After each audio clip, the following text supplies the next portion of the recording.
and welcome to today's video. Today we're talking about the 2021 Goldwing Tour DCT. And this is my 4,000 mile review. I received this bike July of 2021, right out of the crate. I had pre-ordered it from Honda. It's really the only way you could get your hands on one last year. And I've already put 4,000 miles on it. So this is 2022. And the motorcycle riding season is just beginning here in Colorado. But I thought this was a good place to start. Also at the 4,000 mile, it's time to do an oil change. So I'll probably put together a short video on that one as well. There's just a couple specifications on the 2021 Goldwing Tour DCT. The engine itself is a 1833 cubic centimeter horizontally opposed, liquid cooled, 6-cylinder, 4-stroke engine. That's a mouthful. The fuel capacity is 5.6 gallons. It's got 126 horsepower with 125.3 pound-feet of torque.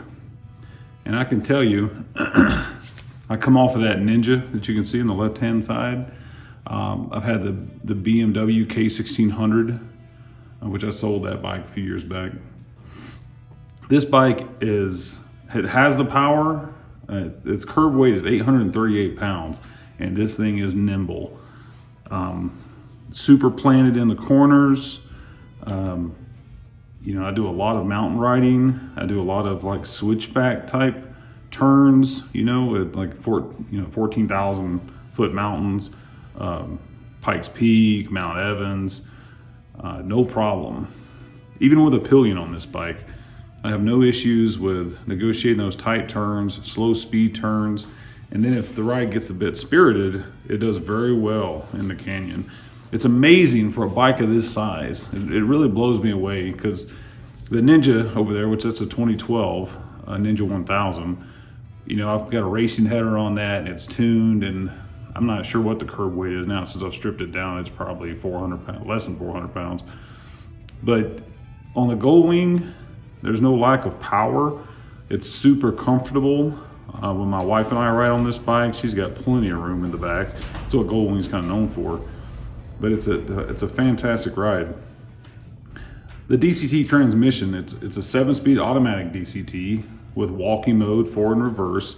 So that's kind of cool. I'd help you negotiate this beast in the garage or the driveway. The final drive is a shaft drive. Of course, you can't really see it with how the exhaust is molded to the bags, but very smooth, extremely smooth. The suspension itself, in the front we have a double wishbone system with a Showa shock absorber with 4.3 inches of travel. And in the rear you have a ProLink system with Showa shock absorber, 4.1 inches of travel. And I'll probably show a couple of those features. You can set the preloading electronically on this bike. So for instance, if you're just a solo rider with luggage, there's a setting for that. If you're just a solo rider, a rider with a pillion, and I think there's even a setting for 2-up riding with luggage. We'll look at that here in a second. But in any case, I just wanted to get this one kicked off and talk about the bike. I received it in July last year and put 4,000 miles on it. And typically for me, a short ride's 4 hours. So a lot of the riding in Colorado is 8 hours. I mean, it depends on where you're going. You know, I live outside the Denver area, so, but this thing makes it a dream. The backrest, I'll have to see I forgot what what model backrest that is, but I added that to the bike. That was really easy to do. And that, really the bike should come with that backrest. I mean, it's comfortable without it, but you know, 4, 8, 10-hour rides, I mean, you're sitting in there and it's more comfortable than sitting in a car. So, in any case, let's take a look around the bike.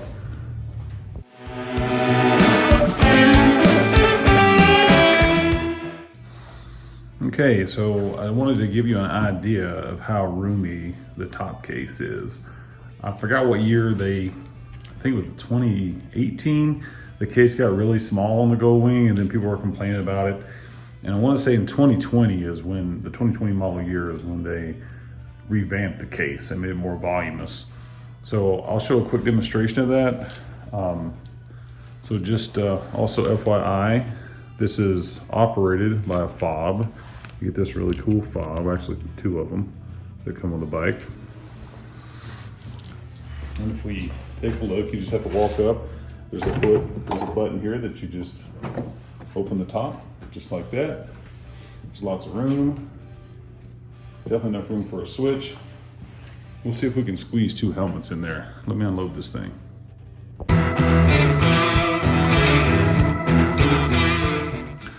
Okay, so for this section, we're going to perform the 2 helmet stuff, which is important to a lot of folks who travel and do trips on motorcycle. As you can see in this example, we have Bluetooth actually attached to the helmet, so no need to remove your Bluetooth units. And they fit in there quite nicely. Just like that. As you can see, there's plenty of room. You can actually have other luggage in there with it. Maybe some water bottles. That's usually what we travel with. And just like that, no problem. Fits right in there. It's great for if you could take a lunch stop or something like that. You don't leave your helmets out if the wind's blowing, or if you're afraid someone will take your helmet. It's a great spot to tuck it away.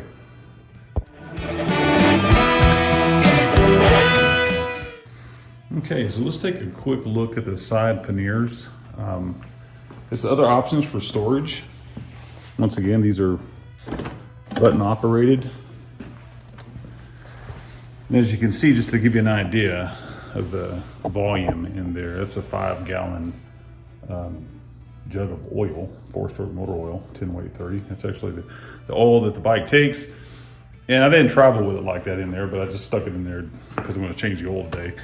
And just kind of give you an idea. So it's not a ton of room in there for those, but you can definitely pack rain gear, maybe pack a small backpack, which is typically how we like to travel. We each get a backpack. So, but I still like it. I actually keep rain gear in the other side. You never know when you get rained or hailed on here in Colorado. So that's where I usually stuff my extra layers. When you ride in Colorado, you have to be prepared, especially as you climb altitude. So it can be 90 degrees in the city. You get up the top of Mount Evans and it'll be snowing. And I'm not kidding. I've had that happen. So this is a good spot to pack those extra layers for Colorado weather.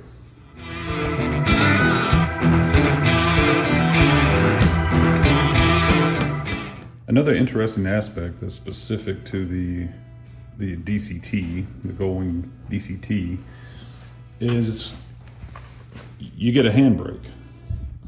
So what this does is basically the transmission, when you're parked and powered down, the transmission is in neutral, so the bike can roll.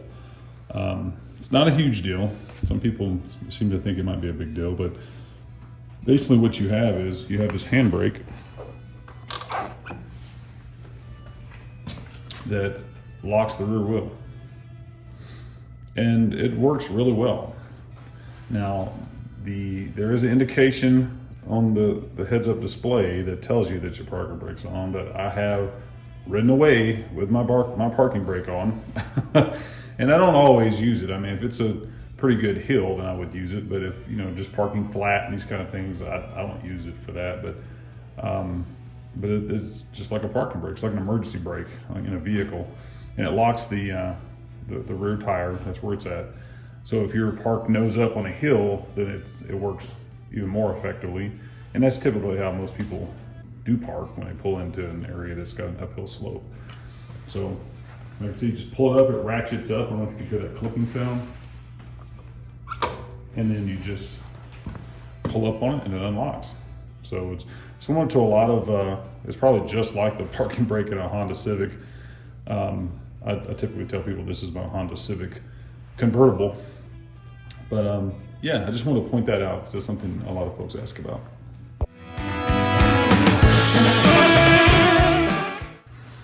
Okay, over here on the right hand side of the bike, I wanted to point out some additional storage and also how do you access the gas cap. So on this side, there's a little button right here. And this is locked. My fob is in my pocket and it's on. If my fob was not on, or if I was 6 feet away, this would not work.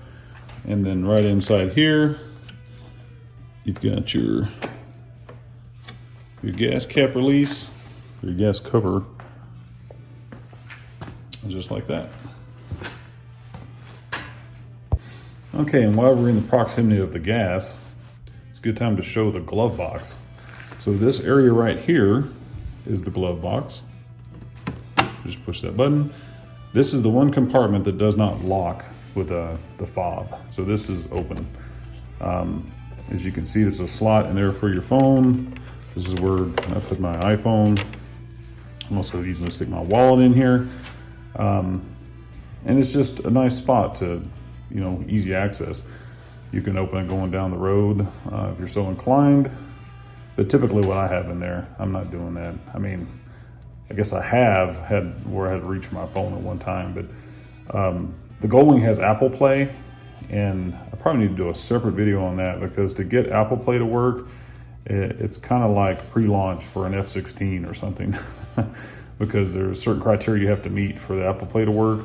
But if you just plug in your phone, then the Goldwing treats that like, I think it's called iPod mode or something like that. But it's basically, you can play music from your phone, you can control music, but it's not the Apple Play view.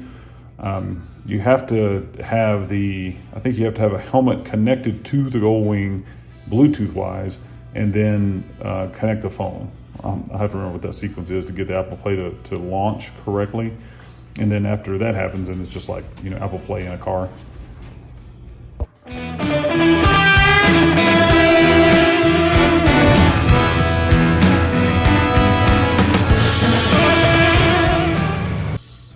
Okay, another point I wanted to make while we're here in the cockpit is the sound system. I'll look up the wattage size of the speakers. I can't recall that right now, but I will tell you that at level 16, with a full face helmet on, I can hear my music going down the road. And the cool thing about the Goldwing is when you pull up and come to a stop, 16 is a good like setting, not blaring and blasting, you know, people around you. But when you go down the road, 16 or whatever the setting is will raise up. So you have a traveling 16 level, like a volume level of 16.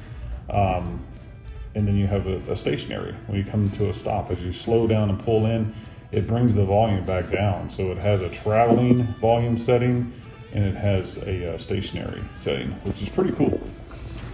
And then to swing around to the back, the pillion has their own speakers as well. So that's pretty nice.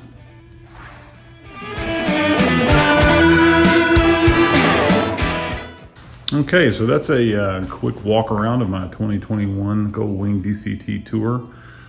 At 4,000 miles in, this is my second season. I am extremely pleased. We've done some overnight trips on it. I plan on getting a lot of miles in this season. So you guys will get to see that. So thanks for watching. And if you have any questions, let me know in the comments, and I'll add whatever information that anyone's looking for. Have a good one.